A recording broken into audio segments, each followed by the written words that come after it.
అనుకూలపరిచినందుకు నిజంగా దేవునికి మనం ఎంతైనను రుణస్థులయ్యున్నాం. ఆయన్ను స్తుతించా బద్ధులయ్యున్నాం. దేవునికి స్తోత్రం, దేవునికి స్తోత్రం. పరిశుద్ధ గ్రంథముల నుంచి దేవుని యొక్క వాక్యాన్ని మనం ధ్యానించుకుందాం. ప్రియా దేవుని బిడ్డలారా, ఆదికాండము 19వ అధ్యాయము 19వ వచనాన్ని ఒక్కసారి మనం చదువుకుందాం. ఆదికాండము 19వ అధ్యాయము 19వ వచనాన్ని చదువుకుందాం. ఇదిగో నీ కటాక్షము నీ దాసుని మీద వచ్చినది, నా ప్రాణము రక్షించుట వలన నీవు నా ఎడల కనపరిచిన నీ కృపను, దేవునికి స్తోత్రం, నీ కృపను కనపరిచితివి. నేను ఆ పర్వతమునకు తప్పించుకొని పోలేను. దేవునికి స్తోత్రం కలుగునుగాక. ప్రియులరా, దేవుని కృప ఉన్నవారి ఎడల దేవుడు చేసే ఆయన ఆశ్చర్య కార్యాలు, ఆయన కృప తోడుగా ఉండటం వలన నేను ఈ స్థితిలో ఉన్నానయ్యా అని ఒక భక్తుడు ఒక మంచి సాక్ష్యాన్ని ఇక్కడ వివరిస్తూ ఉన్నాడు. నేను బ్రతికున్నానయ్యా, నేను జీవించుచున్నాను, ఈ రోజున నీ ఎదుట నేను ఉన్నానంటే నీ కృప నన్ను వీడిపోలేదు. నీ కృప నాకు, నీ కటాక్షము నాకు అండగా సహాయంగా ఉంది కాబట్టి నేను ఈ రోజున ఈ స్థితిలో ఉన్నానని దేవుని సన్నిధిలో ప్రియులరా దేవుని యొక్క భక్తుడు ఒక సాక్ష్యం చెబుతున్నాడు. దేవునికి స్తోత్రం కలుగునుగాక. దేవుని యొక్క కృప ఎలాంటిదంటే ప్రియులరా, అది చాలా ఆశ్చర్యకరమైనది. దేవుడి కృప చాలా ప్రాముఖ్యమైనది. దేవుని కృప శక్తి కలిగిందంట. అందుకని దేవుని కృప మన ఎడల ఉన్నప్పుడు జరిగే పరిస్థితి ఏంటంటే ప్రియులరా, ఎటువంటి ఈ యొక్క మన జీవితంలో ఆటుపోటులు ఎదురవుతున్నా, ఎన్ని సమస్యలు మనల్ని చుట్టుముట్టుతున్నా దేవుని కృప మనల్ని ఏం చేసిద్దంటే వాటన్నిటినీ పారదోరిద్దంట. దేవునికి స్తోత్రం చెప్పండి ఒకసారి. దేవుడు కృప వాటన్నిటిని ఏం చేసిద్ది? ఆటుపోటులను, సిక్కు సమస్యలను, చూడండి, సాతాను యొక్క అలజడులను దూరపరిచిద్దంట. అందుని బట్టే మానవుడు ఈ భూమి మీద జీవించాలంటే, మానవుడు ఈ భూమి మీద ప్రియులరా చూడండి నివసించాలంటే, మానవుడి భూమి మీద తన మనుగడను కొనసాగించాలంటే వాక్యం సెలవిస్తున్న ప్రాముఖ్యమైన మాట ఏంటంటే ఆయన కృప కావాలంట. చెప్పడు కూడా ప్రభుని మహిమపడదాం ఒకసారి. ఆయన కృప లేకపోతే మన మనుగడ కొనసాగదు. ఆయన కృప లేకపోతే మనం ఈ భూమి మీద ప్రియులరా ఎన్ని ప్రయత్నాలు చేసినా ఉపయోగము లేదు. అందుకనే మరొక వాక్యం చూడండి పరిశుద్ధ గ్రంథంలో, ప్రియ దేవుని బిడ్డలారా, కొరింథీయులకు రాసిన 2వ పత్రిక, 2వ కొరింథీయులకు రాసిన పత్రిక 6వ అధ్యాయం 1వ వచనం. కొరింథీయులకు రాసిన 2వ పత్రిక 6వ అధ్యాయము 1వ వచనాన్ని గడి చదువుకుందాం.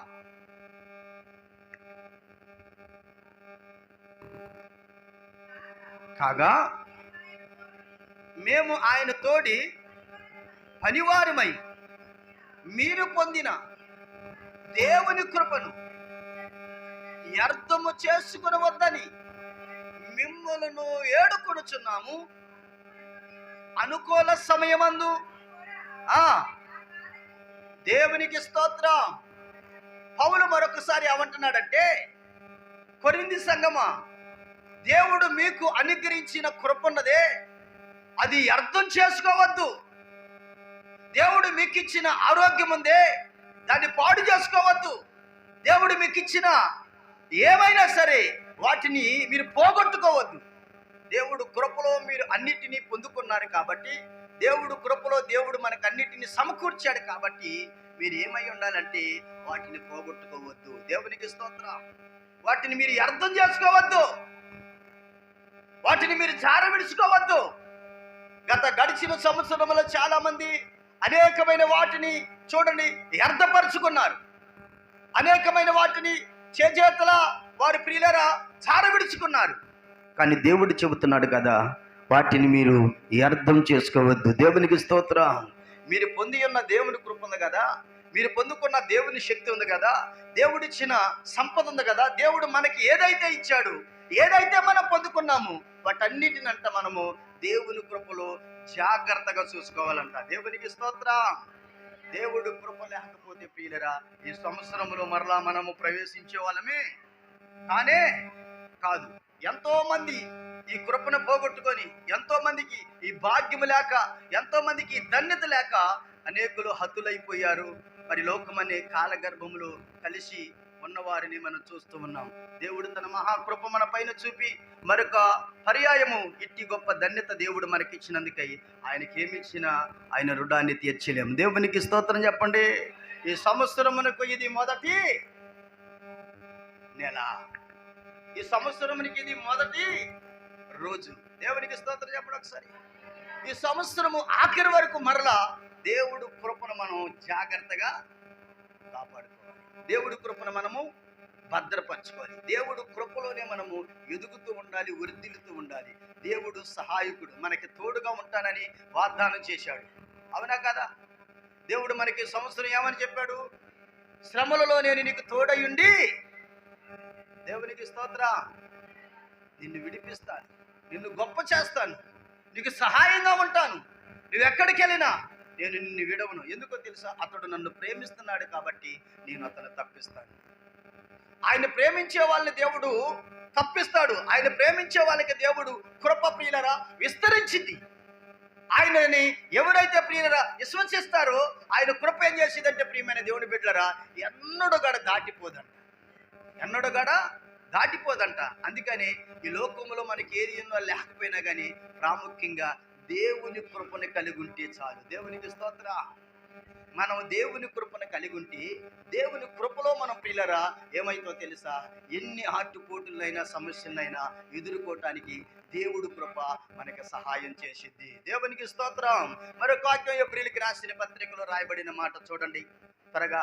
దేవుని యొక్క వాక్యం ప్రియులరా 12వ అధ్యాయం 15వ వచనంలో ఒక ప్రాముఖ్యమైన మాట ఉంది. ఏప్రిల్కి రాసిన పత్రిక 12వ అధ్యాయము 15వ వచనాన్ని చదువుకున్నాం.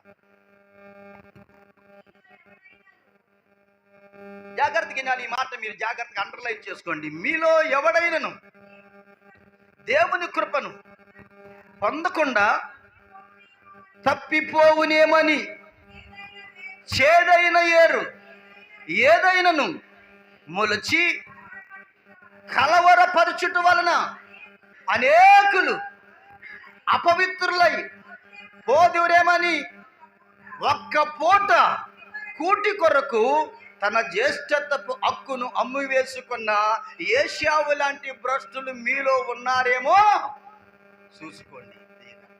జాగ్రత్త పడాలి. దేవునికి స్తోత్రం. మరలా అంటున్నాడు కదా ఇక్కడ, ఒకవేళ మీలో ఎవరైనా దేవుని కృప నుంచి తప్పిపోతారేమో, మీలో ఎవరైనా దేవుని కృప నుంచి జారిపోయి భ్రష్టులైపోతారేమో, అపవిత్రులైపోతారేమో, జాగ్రత్త. అంతేకాదు మీలో చేదైన ఏరు మలవకూడదు. దేవునికి స్తోత్రం చెప్పండి. ఈ నూతన సంవత్సరంలో దేవుడు మరొక మాట మనతో మాట్లాడుతున్న మాట ఏంటంటే చేదు అనుభవంలో మనం వెళ్ళకూడదు. అవునా కదా? చేదైన ఆలోచనలు, అభిప్రాయాలు, తలంపులు, ఉద్దేశాలు మనలో ప్రియులరా అవి అపవాది ప్రియులరా ప్రేరేపించలేకూడదు. అందుకని దానికి మనము చోటివ్వద్దు. మరేం చేద్దాం? మీరు తప్పిపోకోకుండా దేవుని కృపలో మీరు జాగ్రత్త పడుడి. దేవుడి కృప పలుసార్లు మనలంటే హెచ్చరించింది. ఏది మంచో ఏది చెడు, ఎలా ఉండాలో ఎలా ఉండకూడదు, ఎలా మనం నడుచుకోవాలో ఎలా నడుచుకోకూడదు, ఏది చిన్న పెద్ద తారతమ్యాలను దేవుడి కృప అంట మనకి బయలుపరిచిందంట. దేవుడు కృప లేని వాళ్ళు ఏం చేస్తారంటే ప్రియమైన దేవుని బిడ్డలారా అమర్యాదగా మాట్లాడతారు. దేవుడు కృపని పోగొట్టుకున్న వాళ్ళు ఏం చేస్తారంటే అనాలోచనగా జీవిస్తూ ఉంటారు. బైబిల్లో చాలా మంది దేవుడు కృపను పోగొట్టుకొని ఏమైపోయారంటే గర్విష్ఠులైపోయారు, అహంకారులైపోయారు, భ్రష్టులైపోయారు, దేశదెమ్మరులైపోయారు, చూడండి ప్రియులరా, సాతాను చేతిలో, శత్రువుల చేతిలో కుటుంబాలే ప్రియులారు చూడండి హద్దులు కాటానికి కారకులయ్యారు.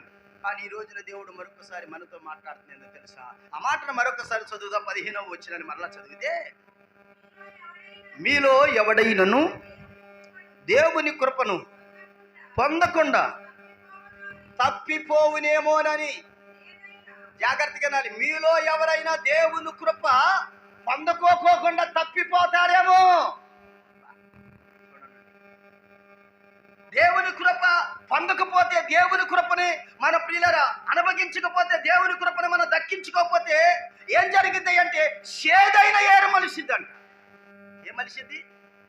చేదైన వేరు మలిసింది. అంటే సాతాను అనుకోని విధంగా మన హృదయంలోనికి, మన ఇంట్లోనికి, మన కుటుంబంలోనికి, మన ఆత్మీయ జీవితాన్ని పాడు చేయటానికి, మన భక్తిని పాడు చేయటానికి, మనం దేవునిలో నిలవకోకుండా, పరిశుద్ధంగా బ్రతకనికోకుండా ఏం చేసిందో తెలుసా? దేవుని కృపకి మనల్ని ఘోరంగా తీసుకుని వెళ్ళిపోయి తన ఇష్టమైన మార్గాల్లో మనల్ని నడిపించి మన కుటుంబ పరిస్థితులను ప్రియులరా అది చిందరమందర చేస్తుంది. అందుకని దేవుని వాక్యం చెప్పక చెబుతున్న నిగూఢమైన సత్యం ఏంటంటే, మీలో ఎవడైనా దేవుని కృపను పొందుకోకుండా తప్పిపోతారేమో. తప్పిపోతే ఏమైందయ్యా? చేదైన ఏరు మలిసింది. ఈ చేదైన ఏరు మలిసిందనుకో ఏం జరిగిందంటే ప్రియులరా భయంకరమైన పరిస్థితులు సంభవిస్తాయి. సాతాను వారి యొక్క జీవితాల్లో ప్రియులరా అనేక రీతిలుగా ప్రియమైన దేవుని బిడ్డలరా అనేకమైన వ్యాధులకి కారకురాలుగా అది నిలబడి ఉంటది. అందుకని పౌలు చెబుతున్నాడు, ఓ సంగమా, విశ్వాసులారా, మీలో ఎవడైనా దేవుని కృపను పొందుకోకుండా పోతారేమో. ఒకవేళ దేవుని కృప లేకపోతే ఏం జరిగిందో తెలుసా? ఒకప్పుడు దేవుడి కృపను గురించి తెలియనప్పుడు, ఒకప్పుడు దేవుని కృపను పొందుకున్నప్పుడు నేను ఎవరినో తెలుసా? పౌలు అంటున్నాడు కదా, హింసకుడును దోషకుడును హానికరుణ్ణయ్య నేను. ఒకప్పుడు నేను అనేకులు హింసించా, కారణం ఏంటంటే దేవుడి కృప నాకు తెలియదు. ఒకప్పుడు అనేకులకి నేను హాని చేశా, కారణం ఏంటంటే దేవుడి కృపను గురించి ఈ విషయం నాకు తెలియదు. ఎంతో మందికి కీడు చేశా, నరహంతకుడిని అయిపోయా. మరి ఇప్పుడేమైపోయావయ్యా పౌలు అంటే, ఇప్పుడేమన్నాడు తెలుసా? ఏమన్నాడు? ఇప్పుడు క్రీస్తుకి సాక్షిగా మార్చబడ్డాను. క్రీస్తుకి సాక్షిగా మార్చబడ్డాను. బ్రతుకుడు క్రీస్తే, సావైతే మేలే. ఎంత మార్పు వచ్చిందో చూడండి, ఎంత తగ్గింపు వచ్చింది. హింసకుల్లో చూడండి, దూషించేవాళ్ళు, నరహంతకుల్లో ఇప్పుడు ఏ మార్పు వచ్చింది? తగ్గింపు వచ్చిందండి, విధేయత వచ్చిందండి, లోబడే తత్వం వచ్చిందండి. ఇది ఎలా సంభవించిందా అని వాక్యాన్ని పరిశీలన చేస్తే ప్రియులరా దేవుని కృపను పొందుకున్నాకే చెప్పడగొట్టు ప్రభుని మైపత్త ఒకసారి దేవునికి స్తోత్రం.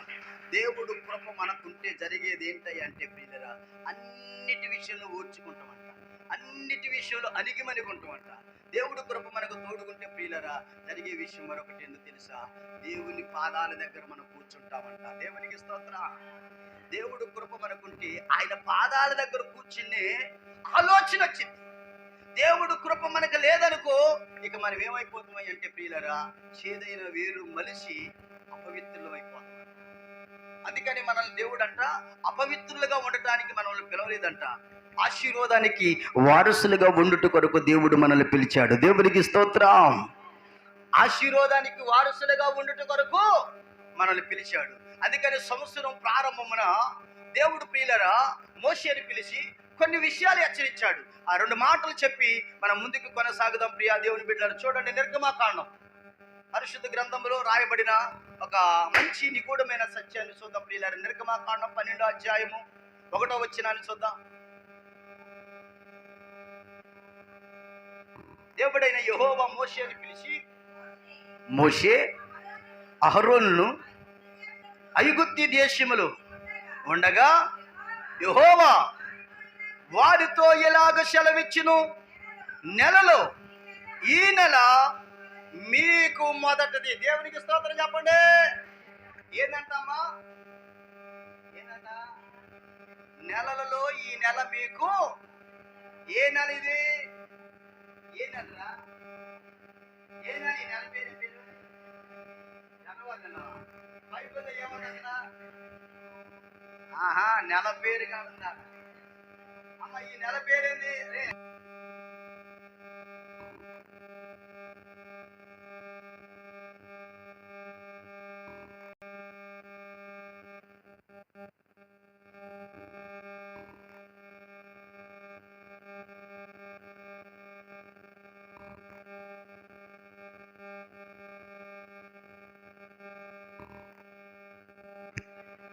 ఎన్ని నెలలు? 24. ఎన్ని నెలలు? 12 నెలలు. 12 నెలలకి ప్రారంభ నెల ఏందంటే ఈ నెల పేరు దశమి. దేవునికి స్తోత్రం. దేవుడని యెహోవా మోషేను అహరోనులను పిలిచి ఆయన చెబుతున్న కొన్ని కట్టడలు చదువుదాం. కింద వచ్చిన ఇది మీ సంవత్సరమునకు మొదటి నెల. దేవునికి స్తోత్రం. సంవత్సరానికి మొదటి నెల, నెలలలో మొదటి నెల. మీరు ఇశ్రాయేలీల సర్వ సమాజముతో ఈ నెల దశమ నాడు వారు తమ తమ కుటుంబముల లెక్క చప్పున ఒక్కొక్కడు గొర్రె పిల్లనైనను దేవునికి స్తోత్రం. దేని చప్పున ఒక్కొక్క కుటుంబానికి ఏం తీసుకొని రావాలి? ఎప్పుడు? సంవత్సరానికి ఒకసారి అంట కుటుంబానికి ఒక గొర్రె పిల్ల కానీ, ఇంకా మేక పిల్ల కానీ, గో పిల్ల కానీ, పావుర పిల్ల కానీ తీసుకొని వచ్చి దేవుని మందిరములో అందరూ కూడి సమాజంగా పరిశుద్ధ స్థలములో సమాజముగా సంఘముగా కూడుకొని చేరుకొని అందరూ విందు చేసుకోవాలంట. దేవునికి స్తోత్రం చెప్పండి. అందరూ కలిసి విందు. సంవత్సరం అంతా దేవుడు కాపాడి, సంవత్సరం అంతా దేవుడు మనల్ని ప్రేమించి, సంవత్సరం అంతా దేవుడు మనకి సహాయం చేసి మన పిల్ల పాపలను దేవుడు ఆరోగ్యాలతో ఉంచినందుకు ఇప్పుడు ఈ నెలలో మొదటి నెల, సంవత్సరానికి మొదటి నెలలో అందరూ కూడుకొని సమాజముగా ఏం చేయాలంట?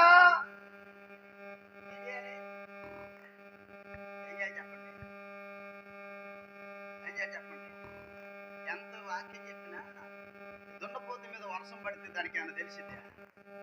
దున్నపోత మీద వర్షం పడితే మీకు ఎంత వాక్యం చెప్పిన మార్పు లేదు, మారు మనసు. అంతకంటే అదే రాత్రి దేవుడు చెప్పాడయ్యా, మీరు ముందు మారు మనసు పొందండి అమ్మా. మీ మనసు మారకోకుండా ఎన్ని అలంకరించుకున్న ప్రయోజనము. అంతేనా? ఏం మారాలి ముందు? చెప్పాలి. ఏం మారాలి? మనసు మారుకోకుండా, మారు మనసు లేకోకుండా, మంచి మనసు లేకుండా, దీన మనసు లేకోకుండా. అంతేనా? ఎన్ని ప్రయత్నాలు చేసినా దేవుని రాజ్యాన్ని మనం స్వతంత్రించుకున్నట అసమము. ఇలాంటి సంవత్సరాలు మన కళ్ళ ముందు ఎన్ని గతించిపోయినా నీలో మార్పు లేకపోతే, నువ్వు మారు మనసు పొందకపోతే, దేవుని వాక్యానికి లోబడకపోతే, దేవుని వాక్యానికి విధేయత చూపించకపోతే, ఆత్మీయంగా బ్రతకపోతే, దేవుని సంతోష పెట్టకపోతే, పరలోకమున్న దేవుని సంతోషంగా వీళ్ళని ఆరాధించకపోతే ఎన్ని చేసిన ప్రయోజనము ఉపయోగము ఉందంటారా? ఉందా? అందుకని దేవుడు మోషేని అహరోనుని పిలిచయ్యా, ప్రతి సంవత్సరం ఉన్న మీకు నెలలో మొదటి నెల ఉంది కదా, సంవత్సరానికి మొదటి నెల ఉంటుంది కదా, మీరందరూ కుటుంబాల వారిగా కూడుకొని దేవుని మందిరానికి రావాలి. దేవునికి స్తోత్రం.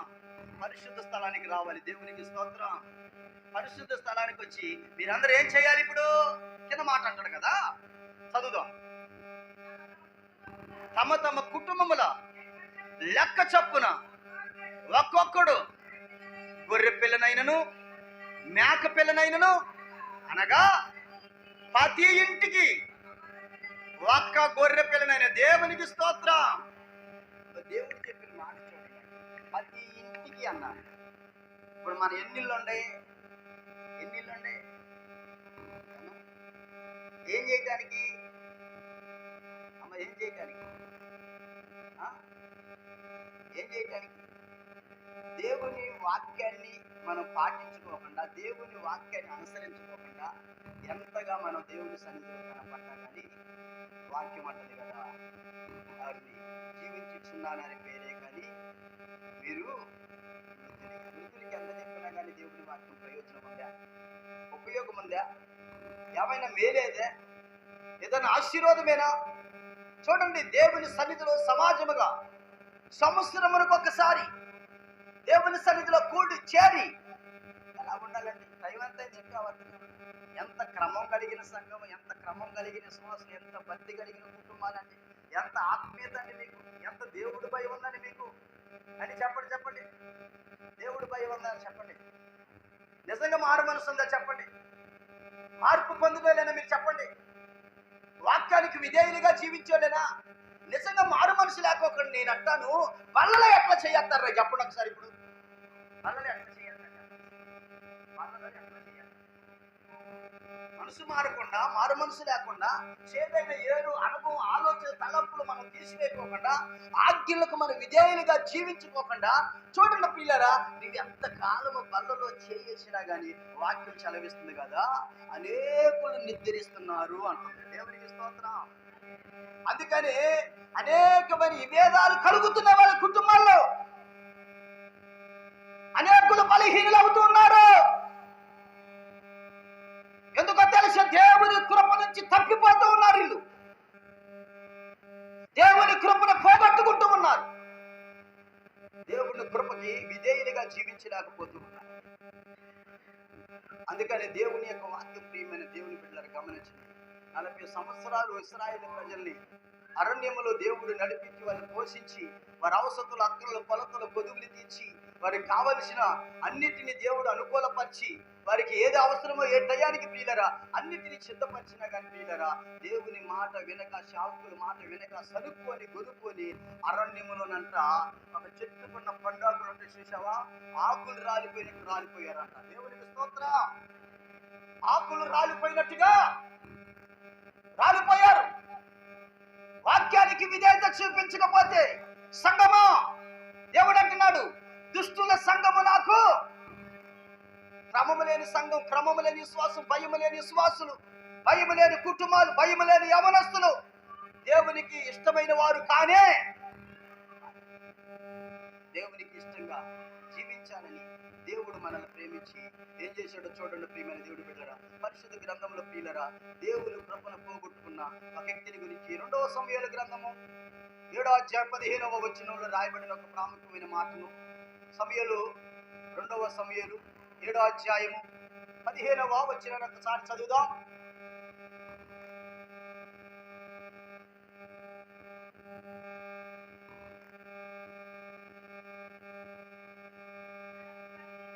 తనకు కలిగిన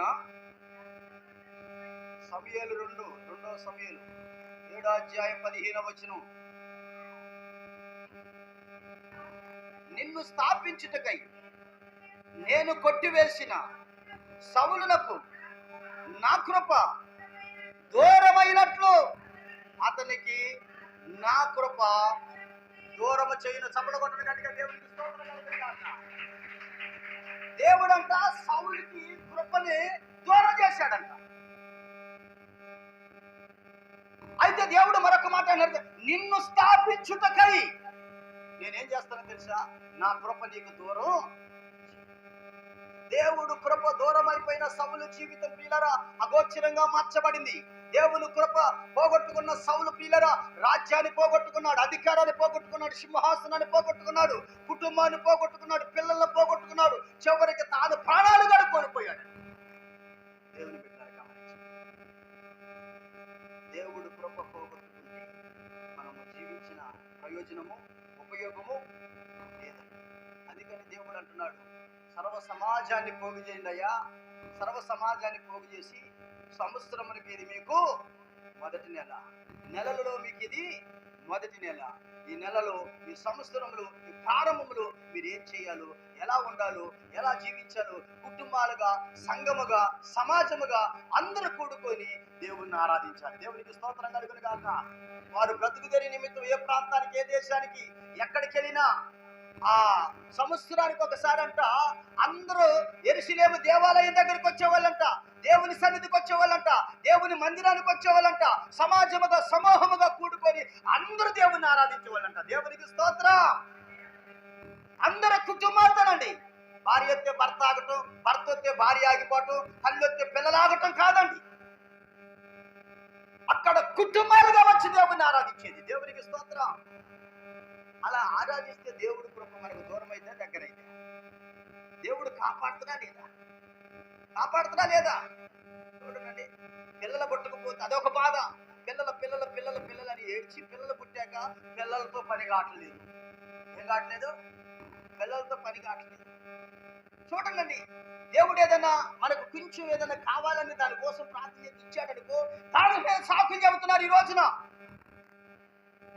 ఇది ఎంతవరకు సమాజం ప్రియులారా?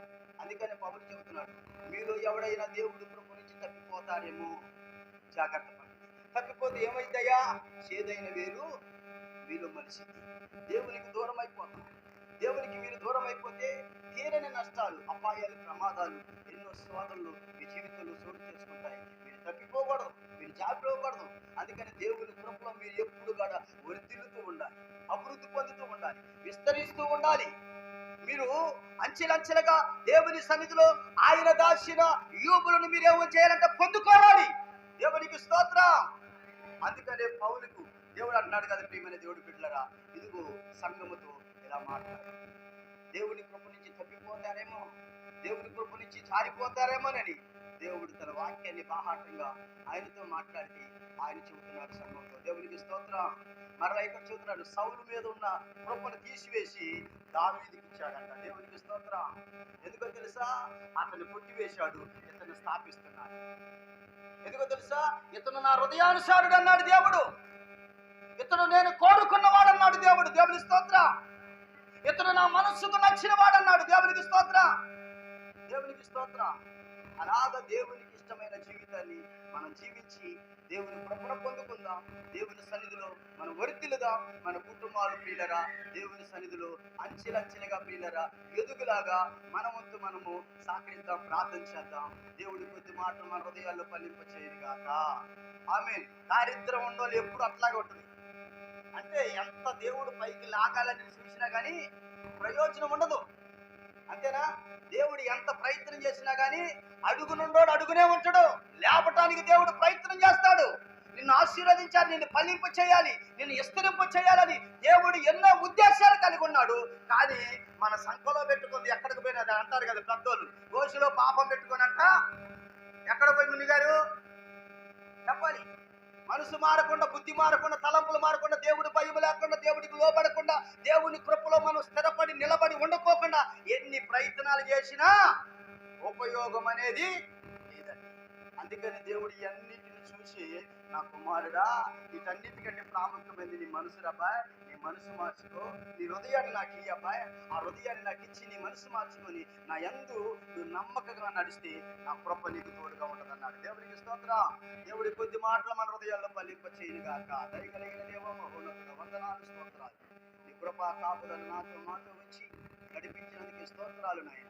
దేవా, ఈ నెలలో దేవ మొదటి నెల, సంవత్సరానికి మొదటి నెల నాయన మీరు మాకు ఇచ్చినందుకు స్తోత్రం. సంవత్సరం అంతా నీ కాపుదల ప్రసన్నత మాతో వచ్చి భయమలేని భక్తి ఎంత చేసినా ఉపయోగం లేదు నాయన. దేవా, నమ్మకంతో